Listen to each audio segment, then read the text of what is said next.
On the front line of the fight against Ebola, Liberia's poorly paid health workers have been risking their lives to treat the infected and recover the bodies of those who've died. But has their government been taking them for granted? And is the world doing enough to help? Sorious Samura has been to investigate.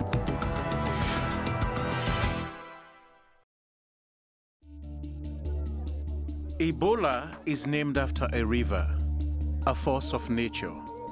It flows through our countries and it feels like we are drowning. The Ebola outbreak in West Africa claimed its first victim in a small village in southern Guinea. Patient 0 was a 2-year-old boy, but how he caught the disease is still a mystery. For months as the disease spread, no one knew what it was. In March, the World Health Organization, or WHO, announced that the disease was Ebola. But by then, it had already infected almost 100 people and was on its way to neighboring Liberia and Sierra Leone. On August 8th, WHO declared the outbreak an international emergency. Today, the disease has reached epidemic proportions, bringing affected countries in West Africa to their knees and spreading to the US and Europe. I have come to Liberia, where Ebola has claimed almost half its victims. It is the epicenter of this catastrophic outbreak. 2 days before our arrival, the first case of Ebola in the US had been confirmed. For months, the virus had terrorized this country. Now, the whole world was gripped by fear. I have come to meet Azango, a local journalist who will be joining me as I investigate the reality of fighting the most deadly outbreak of this disease in its recorded history. I asked May what she thought of the government's handling of the crisis. Sorious, I will tell you, the government didn't care. Only normal people were dying, poor people were dying. But when this guy from the finance ministry died, it's when the government buckled up. We are serious, I'm going to form this task force. That was announced July 26th. Too late? Yes. That when a lot of people were dying, dead bodies were everywhere. The people feel the government have downplayed them. And yesterday, the government isn't doing anything. Money that comes, they don't know where the money goes. So they are angry. But some people are equally very critical about the international community. What's your take about their response? They were so slow in coming. Now they just announced the arrival of 3,000 troops. This late day, what happened in June? It's just like in Liberia alone, almost 3,000 people have died, with over 6,500 reported infections. Across West Africa, almost 5,000 dead and almost 14,000 infected. The next day, we joined the Liberian Red Cross, who are responsible for collecting dead bodies throughout the capital city of Monrovia. These burial teams are doing one of the most dangerous jobs in Liberia and must wear protective clothing known as PPE for their own safety. This is not just any kind of dead body. This is an infectious disease. There are protocols that you must follow.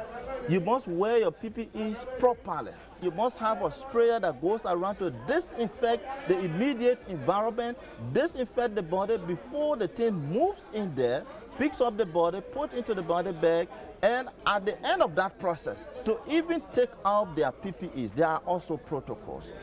Those that are picking the bodies, we are also very concerned about them, that if you don't follow the protocol properly, you could be infected and yourself could be a victim of the situation. In the name of Jesus, we say thank you, we bless you, we give you the honor, O God, for everything you have us in Jesus' name. The first collection of the day, a young man on the outskirts of the city. His body left at this outhouse.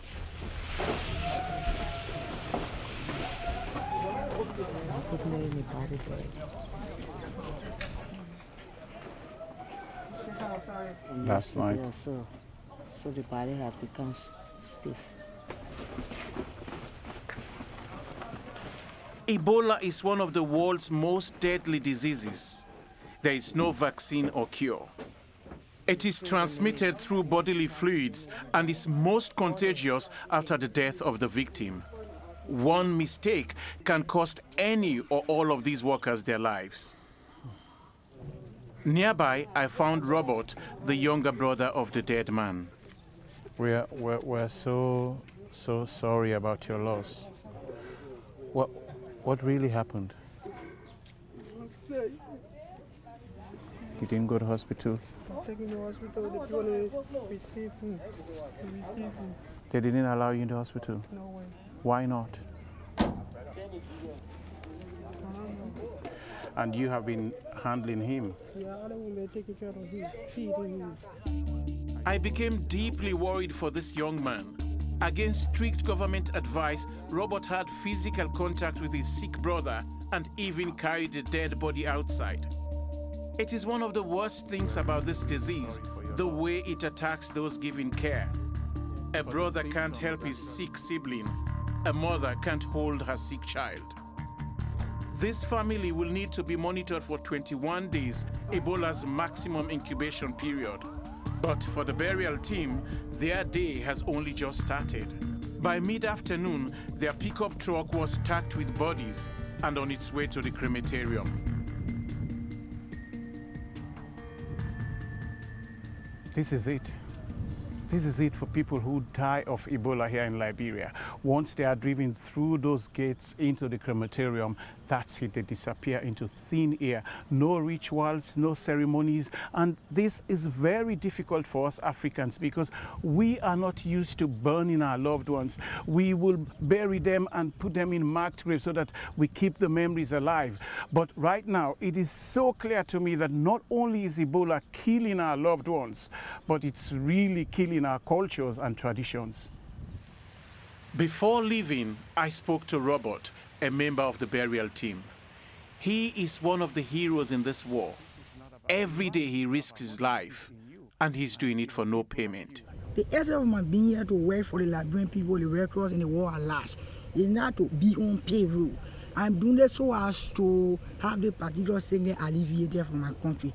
I love my people. See my people dying there, it satisfies me a lot. We hear that a lot of people who are working with Ebola victims or the dead are being stigmatized. Have you had that kind of experience? I eat alone at my house. Yeah. Girlfriends don't want to visit me. Friends don't want to visit me. That which I don't have problem with. As I said earlier, my major motive is to have my country set free. My country should be emancipated with respect to the Ebola issue. If Ebola is to be beaten, it will owe a lot to the character and selfless service of people like Robert. But while he and his team are tending to the dead, others are fighting to keep people alive. Medecins Sans Frontières have been fighting Ebola since the early days of the outbreak. These places are called Ebola Treatment Units, or ETUs. It is where people with Ebola must go to be cared for and isolated. These patients arriving with symptoms suspected to be Ebola can only be treated by workers in full protective clothing. Everyone else must remain at a safe distance. What must it feel like to be treated as such a threat? But the protocols are there for good reason. The majority of patients do not live to walk out. But it is not all bad news from the ETUs. This young lady arrived here just a few weeks ago, suffering acutely with the disease. But she survived and is now a volunteer. Ebola, if you have it, you feel like it's a sickness from another planet because it has 100% severe pain from head to toes. You can even feel the pain in the marrow of your bones. For me to just come and come and come, no rest. The toilet 100 times a day, 50. No. 100. Because if you leave in the bathroom, you won't reach to your door. You're coming back in the toilet. How can you then stand? You were not able to stand. You were called to go to the bathroom because no strength. I never really thought that people can survive this virus. But when I started getting strong, I really used to praise God. I even used to dance. You can ask the nurses. For those who survive Ebola, currently 40% of patients at this ETU, they develop immunity. Though for how long, we do not know. But for every survivor, there are more dying. Andrew is the assistant medical team leader. His cousin had just died during the previous night. I saw him just yesterday in the afternoon. I was there, I encouraged him. We even talked. He requested for a cellular phone because he wanted to be in communication with us at night. I was on my way here this morning. I wasn't feeling good, but then when I got here, I realized that he had passed during the night. He didn't make it. It doesn't care who you are. Once you contract the disease, I mean, if you live, fine, but we are dying. That's it. That's just it. We are dying.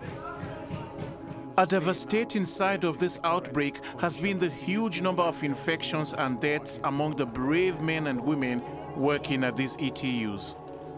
In Liberia alone, over 100 of them have perished. While staff here continued their work, all was not well at the other government-run ETUs, after health workers had announced a strike. Medical staff were promised increased pay for risking their lives, but the pay increases were reduced. For years, health workers have been fighting the government over bad working conditions, lack of equipment, and low pay. So serious is this battle, leaders of the National Health Workers Association are on the run. This government have been a failure to the Liberian people. They sit in their offices and just make decisions against us. Because government feel they are in a secure position where they can get easily affected with the virus, and the common people are getting affected, so they don't care. How many of you agree with what he's saying? Everybody. The entire country agree with it. This is a period when Liberia needs everyone, its resources, its people. You know, is this the right time for you guys to go on strike? We are sacrificing our lives to see our brothers and sisters get all right. And you go into the ETU, we are working. We don't sit down. We don't even sit when we go there. We stay on our feet until we come outside. There are reports that money is being given by the international community, by other governments in the West to help. What do you guys think the government is doing with that money? Our own disappointment as health workers. WHO brought the staff that are paying 200, 300 per hour. Then we that are doing the dirty work, we are paid 300 for what? For monthly. These people are so angry. It's worrying. If these people walk out of the ETU, we will have a catastrophe, serious one. But these government officials, these senators, all these people you see showing up here, right in these flashy cars, they all have their children in the US going to school. Whereas our poor people are dying, the health workers are on the front line, while our own children are seated home because they cannot go to school because of Ebola. How do you expect my daughter to learn? Whether we eat, whether we live, they don't care. The anger I saw at the ETU was clearly not limited to the medical staff. I could see it just as vividly in the face of my Liberian colleague. But I wanted to get to the bottom of the situation facing the health workers. We managed to track down one of the leaders of the National Health Workers Association, George Williams, who was in hiding as he claimed he was wanted for arrest. George has been unemployed since February after the health ministry dismissed him for his part in protests against the government. Our colleagues who die, it hurts us a whole lot. They could not have died if there were protective gears, but we're going to save lives only to lose our lives. And we don't even have sufficient health workers in this country. George claimed that not only had the government reduced risk pay for health workers, they were also claiming to pay them a total monthly salary of $500, when in truth, they were only paying $280. We don't know why would somebody want to put figures against us that we don't see, we don't feel, we don't have. More than a year ago, we called for an audit of this ministry activities so we can all be on a check and balance. Because while there are no medications in the hospital, while there are no gloves, no protective gears, while there's nothing anywhere, and we hear figures, we don't see anything that dropped from those figures. You were taking home your meager $280 a month. Then the government has decided they're not going to employ you again, they're going to drop you. How do you look after your family? How do you survive? My country is more than my family and I. We have real difficult time. It's a big challenge, but I just feel that our country needs this kind of a time that people can come out, some people who will speak the truth, so the truth can set our nation free. Ebola has exposed the terrible weakness of Liberia's healthcare system, but it has also exposed the Liberian people's deep mistrust of their own government. And you can see why. This audit report of the Ministry of Health highlights many financial discrepancies. Yet nothing is seen to be done, and Liberia's president, Ellen Johnson Sirleaf, is viewed by many here with as much contempt as many of Africa's most corrupt leaders, despite her high international standing. We tried to interview the president to discuss the claims made against her government, but it didn't happen. For most Liberians, including May, failure of leadership is what they expect. This country has experienced 2 civil wars in the last 20 years alone. And watching May go home in the evening to tutor her 12-year-old daughter, it was another stark reminder of the challenges facing this country and its people. When I go to work, I come back, even if I'm tired, I still have to tutor my daughter. And the children, most especially the girls, they are growing. Time is going. When a child sits for 1 year and they don't go to school, after the war, we had not even built the system. And then Ebola has come there again. So the system is completely broken down. When are we going to pick up our broken pieces? For me, May's words hit close to home. My own country, Sierra Leone, has also been deeply affected by Ebola and has barely recovered from its own civil war in the 90s. The disease has preyed on the weakness of our nations. A weakness that has left us pleading for help to the international community. After a long and much criticized silence, these pleas were finally heard. We spoke to the country representative of the World Health Organization. It's true that the world reacted late, but the world started to react in August, definitely in September. But I would say, since I came 6 weeks ago here, I've seen a tremendous change in terms of the response. It's ramping up very rapidly right now. How are donations allocated and how do you monitor? Because a lot of Liberians, including myself, don't trust the government. If it goes to the government, just like with any other partner, they will have to enter an agreement. Everybody has to show the invoices, and we in the end have to show that to our donor. You know, what is it that you think is standing in the way of the fight against Ebola here? The one thing that will end the outbreak is that when somebody doesn't feel well, he or she wants to protect his or her loved ones and says, I need to step out of my home, I need to step out of my community, I need to go to a place where I'm taken care of, but I want to make absolutely sure that I don't infect my family. And that is going to be ultimately the success of our common effort. That common effort continues apace. We joined an Ebola investigation team who respond to emergency calls. They have been called to one of the city's most densely populated areas, the sort of place where Ebola thrives. We were told that a suspected Ebola victim was on the roof of this building, but that he was attempting to run away.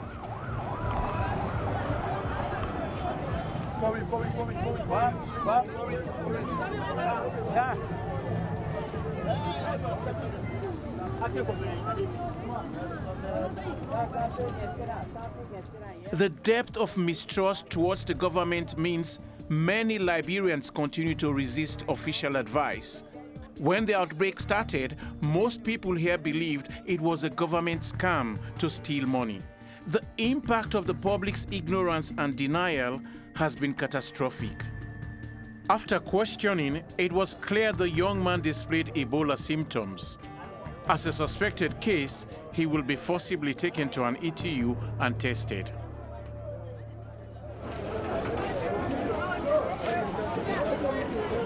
The young man was sitting down, vomiting from this morning. Other people came in that if this man stay here, Ebola people come, they will bring him, they will kill him. All of have fears, but now fear has overrun the whole country. The health facility in the country all is shut down because of the same fear. This country right now, all the hospitals are closed. Women are dying in labor pain. Women deliver outside. This is a disgrace of Africa. The collapse of almost the entire healthcare system has devastated the country. Even the country's largest hospital, JFK, is barely functioning. We came upon a protest about the death of a young woman called Nakita Fo, who had died of an asthma attack at JFK, after hospital staff refused to treat her until she had been fully tested for Ebola. Nakita is the daughter of an elected member of parliament, Edward Fo, but even his power couldn't help her. The funeral on the 10th of October was a stark contrast to the unceremonious cremation that await most dead in the city. But this was clearly no consolation for the devastated family. I took her to the JFK hospital, but they were not comfortable to use their exact word. And when I asked why, they said because of the fear for Ebola. I held her in my arms and we went to the emergency area. I ran out of breath, I collapsed on the ground, and that's where she lied down and died after 1 hour. Under a drizzle, it was drizzling, the rain was drizzling. And it was the drizzle under which she died. And their consciences, they must stand up to what they did. They killed my daughter. The institution killed my daughter. The government killed my daughter. The Ebola crisis have kind of exposed how bankrupt our health system is. But knowing that AIDS have come, knowing that budgets have passed over the last 9 years, and yet we have what we have, then it's sad. The death of young Liberians like Nakita reveals the hidden impact of this terrible outbreak. She was not infected by Ebola, but it killed her nonetheless. Edward was at least able to bury his daughter and have a funeral. Most of the bereaved here will never have that comfort. I went to check up on the family of the deceased man the burial team collected on our first day. I was worried for the younger brother, Robert, who had cared for his brother and carried his dead body. When I arrived, I was relieved to find he hadn't fallen sick. There were concerns that if it looks like Ebola, you should not go near the person or touch them. That's my brother, so I don't want to be sad. Weren't you afraid? Because no one will be allowed to go outside and they'll be having the feeding the love and care. Have the brother love. No one to go silent, so I gotta be silent. The cruelty of Ebola is how it preys on our natural humanity. Just how many more families will suffer the same fate is yet to be seen. We spoke to Tolbert Nyenswa, the Assistant Minister of Health, who is in charge of the fight against Ebola here in Liberia. The work has taken shape. We have control over the intervention and are making significant progress. There should be a lesson learned. The unprecedented outbreak in the sub-region in West Africa. The international world knew what Ebola was, but acted very late. And they knew very well the health system of Guinea, Liberia, and Sierra Leone did not have the capacity to deal with this situation. Now the disease is in Europe, it's in America, it's going all over the world. They are now coming because they see the gravity. Human life is human life. When diseases strike, we should come together and fight the disease. The Ebola outbreak has exposed many difficult truths. Ebola caught the world flat-footed. Here it has exposed not only the weakness of the healthcare system, but also a deep anger and mistrust of the people for their own government. A mistrust born of decades of corruption that seems to be continuing to this day. For me, the real damage is the cold barrier of fear it creates between people. Fear of a terrible disease that can kill in days. Fear of a disease that needs to be stopped.